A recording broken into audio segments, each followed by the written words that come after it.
Well, really, it was the community life, the pattern of worship, and the residential training. So the study, being fully immersed in the study, in the worship, and in the community. Also, when I came on my visit, what a beautiful place and what a warm welcome. It is busy and we are definitely fully immersed.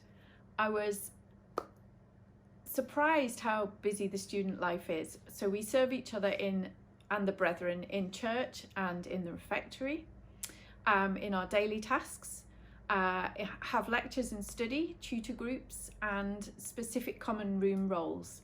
And we also have term time and context-based placements.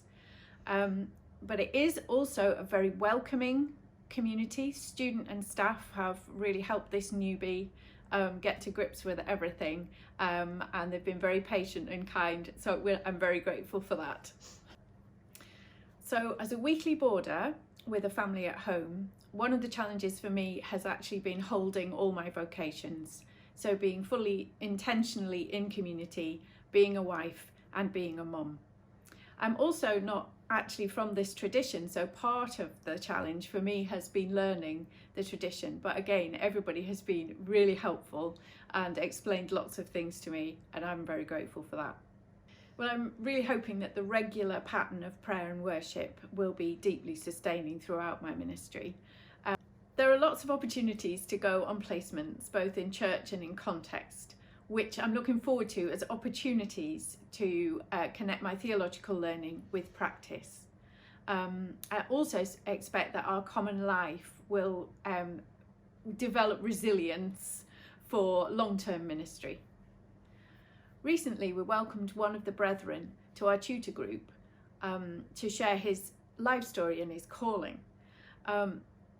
Which was astounding and hugely inspiring, a life of true sacrificial discipleship in countries where persecution and risk to life was prevalent.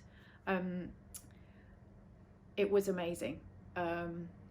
We are assured always of the prayers of the brethren, and many act as spiritual directors for the students.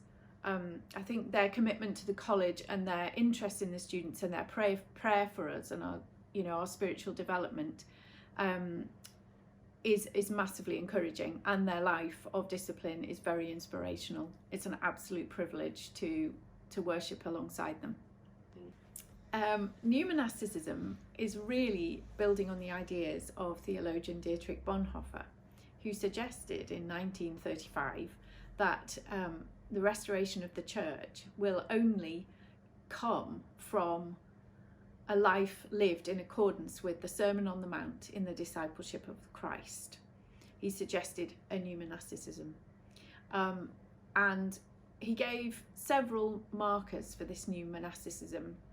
Among them, a recovery of purpose of the world as revealed in Jesus and his kingdom values, a disciplined life of mutual exhortation and reconciliation, and a life undergirded by deep theological reflection and commitment so that the church can recover its life and witness in the world.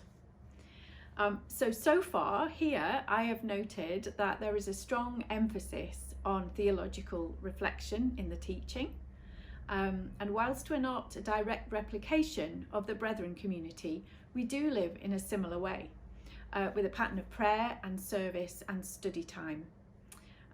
Our tutor groups and conversations are opportunities for encouragement for one another and prayer for each other. Formation can be uncomfortable, an uncomfortable process, and we can expect some of our rough edges to be rubbed off living in close community. One recent experience springs to mind in which one student exemplified to me the gifts of the Spirit and enabled me to work alongside another student much better, and I'm really grateful.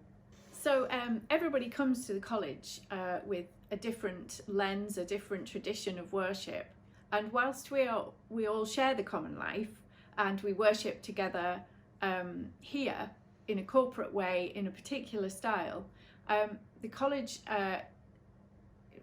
fosters each individual's spiritual journey and tradition, and everybody can bring something to assist with the diversity of the college.